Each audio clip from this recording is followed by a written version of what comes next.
Hello and welcome to my YouTube channel. If you're regular here, you know I review many photographic, audio and video related products. Now today I want to talk about the Fujifilm X-T50. Now I've spoken about the X-T50 many times. There's quite a few videos on my channel about the X-T50, but I went out to London with a colleague of mine a couple of weeks ago, and I used the X-T50 all day. From sort of 8 in the morning right through to it was about 5 in the evening, 6 o'clock in the evening, something like that. And I've got several comments I want to talk about the X-T50, using it for a whole day, just being a tourist really, just going around London doing touristy type things. I was specifically looking at slow shutter speeds because of the IBIS inside the camera. I wanted to get some sort of movement shots with the trains, and I kept on the camera my Sigma 10-18 lens. It's a lovely lens. It's actually one of my favourite lenses ever. I keep this lens on it, kept this lens on it all the time because I was able to get ultra wide through to wide shots. And I think with architecture and touristy type pictures I like taking, I do like the ultra wide look. I know some people don't, but I do. And I take photographs what I like to take photographs of, not to please other people, unless I'm doing it for a client. Then obviously I take photographs and video to please the client, obviously. But for me, it was for me. The day was for me, and Willow was taking photographs using my Sony A7 IV, which she adored. And you know, again, a great camera, much heavier, quite a bit bigger, but it has got a fantastic grip, and that's something I want to talk about in this video. Now, I'm going to leave a link to my Flickr page where you can see sample images of the images I took on my X-T50 in London. I'll leave them up on Flickr. I've got a few of them here, and I'm absolutely over the moon with the image quality that comes off this 40 megapixel Fujifilm sensor. I think the image quality is astounding. And being 40 megapixels is awesome for once the computer loads the image. Obviously being a large file size, it has trouble loading them, but you can see the image quality is absolutely out of this world. It's stunning.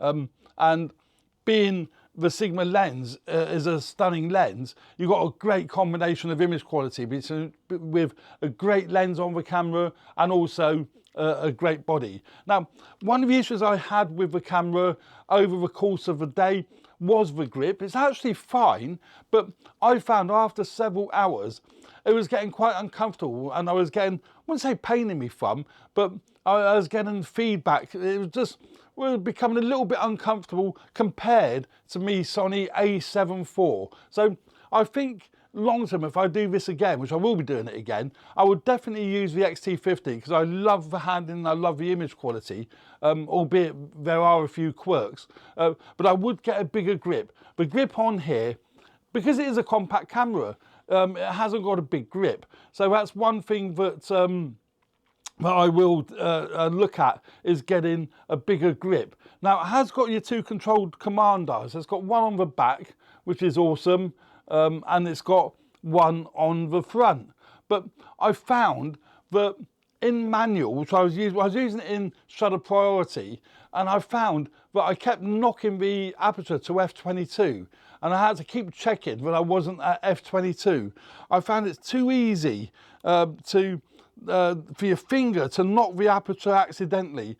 As you adjust the command dial, obviously the aperture will change because I've got it in shutter priority, and that's great, no problem. But I found it was just a little bit too easy to knock. Nothing serious, but a little bit annoying from time to time. But what I did enjoy was this switch here. There's a switch on the top here that takes you straight into auto. So if you're not sure, if you're going from one location to another and you want to make sure you get a good image, you can very quickly flick it to auto and not worry about where all the other settings are, because the camera will sort that out for you, and I think that is great. I had no issues with that at all. The exposure compensation dial was excellent. I'd never knocked that. I thought that was really good. So yeah, overall, the handling was absolutely great, apart from me knocking the aperture ring to f22 on a constant basis, and I had to keep checking that it wasn't set to f22. And I did take some photographs at f22 and the shutter speed, and they didn't come out. So, you know, a little bit annoying, but as I say, the image quality was well worth it. And because of the IBIS, I was able to get some really nice slow shutter speeds of you know, trains in motion, as it were. This kind of thing, not necessarily this image, but this kind of thing where everything around the train is static, but the train is actually moving. So yeah, I did get what I wanted to achieve. And again, what I've done, I've cropped that. Let's go. I've created a sort of a panoramic image of that particular one. But again, there you can see sharpness in the building. I love the colours as well that come off the X-T50. The Fuji colour science, I think, is wonderful. Although I shoot RAW, none of these images have been edited as far as colour is concerned. They're pretty much straight out of camera. So that's why you can see it's a wee bit underexposed. But yeah, it's great little camera. Not heavy at all. I didn't have any issues with the weight of it, carrying this around all day. I had a wrist strap on it. I did find occasionally I would knock the on-off switch because again, it is close. The on-off switch is really close to the front command dial, and that can get knocked. It's not a firm on-off, but again, not a major issue. The only other real issue was battery life. It takes the little W126 battery. I found I went through 3 of them. I only had 3 with me. I've got 4 today, but I only had 3 with me, and I went through all 3 of them, and I ran out when I got to Canary Wharf, which, well, towards the end of being in Canary Wharf, and that was a bit frustrating, but luckily it was towards the end of the day. So I've learned with this camera, you do need quite a few batteries with you. Where Willow was using the A7 IV, taking as many photographs as I was, and she went through 1.5 batteries. So she still had over 50% left of the second battery on the A7 IV, because this particular camera takes a much larger FZ100 battery. But bear in mind, this camera is much heavier and much bigger, with a bigger grip. So yeah, you can understand why that has a better battery in it. Yeah, the 40 megapixel sensor is brilliant with this camera, and the IBIS. Those 2 make this camera a very, very worthwhile purchase. And obviously interchangeable lenses. The X mount system, as I say, I've got the Sigma 10-18 on here. My favourite lens to keep on the camera body. I've also got the 18-50 lens, which is a really nice lens. I did take that with me, but we never ended up using it. Yeah, some lovely images. Very pleased with the results. Very pleased with how this camera worked. You know, the 40 megapixel sensor is great. It's the same sensor that is in the X100VI. And I believe the Fujifilm X-T50, but I just love its form factor. I think it's better value than the X100VI, primarily because of the interchangeable lenses. I also love the fact it has got a viewfinder, although funnily enough, I hardly use the viewfinder all day long. I pretty much use the screen. And the other thing I loved about taking this camera was the articulating screen. Now, when I'm taking photographs, I've said this many times in many videos, I prefer the articulating screen. It just goes up and down, just tilts up and down. I much prefer that to the 3-inch articulating screen that's on the A7 IV. I mean, the tilty-wilty screen for photography is so much better for me than a screen that comes away from the camera body. It's just how I like to work, and it's what I like, you know. Where the A7 IV that Willow was using has the articulating screen that comes away from the camera body. Although I did notice that she was hardly ever using it that way. She's just kept the screen on the back of the camera. So, you know, everyone works differently, don't they? But battery issue was a real concern.